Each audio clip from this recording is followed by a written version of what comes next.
One thing I wanted to ask you about, so I'm all about mountains. My business is called Second Mountain I because see them in the background there too. there's I a lot love of it. mountains here. That's all about the symbolism that mountains have represented in my life, and I'm kind of climbing this second mountain now through what I'm doing.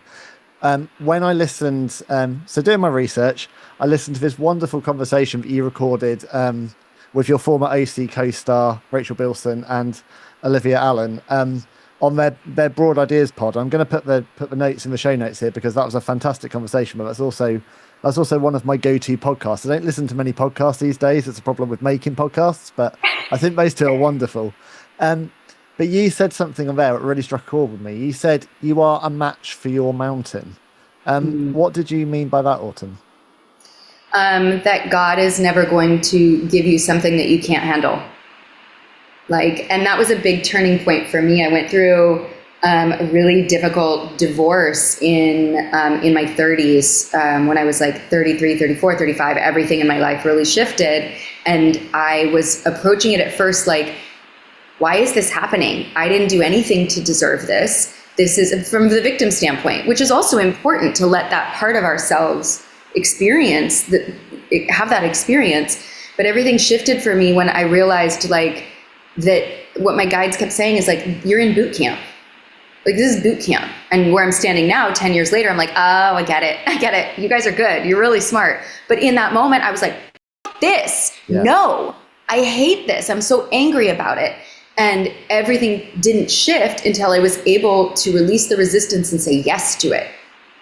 And say, I've chosen this. There's a reason it's here and I can do this. Yeah. And so that is the major shift that I think most of us need to say, which is why I say it to people a lot online. You are a match for your mountain. We all have a difficult experience here. There is a challenge that our soul has chosen for us to face in this lifetime.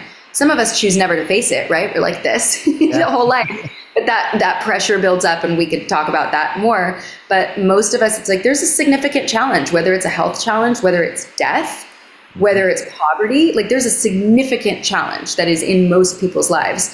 And it's only when we turn around and look at it directly and say, okay, that we are able to find the gold that's hidden in the recesses that we haven't seen before. Where you find the third way. Sometimes we go, it's this or it's this. But there's usually, the Buddhists call it the middle way. There's something in the middle that you can't see until you turn around, say yes, and look directly at the mountain that you're facing.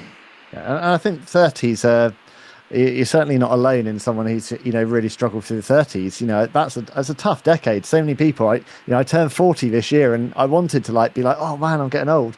But actually, I feel quite liberated about being in my 40s. It's I had to go through so many hard times in my 30s to get to exactly where I am now as a kind of father of two, business owner, kind of doing the stuff I want to do, was because of my 30s. Yeah. Yes. And Carl Jung says, life really does begin at 40. Up until then, you're just doing research.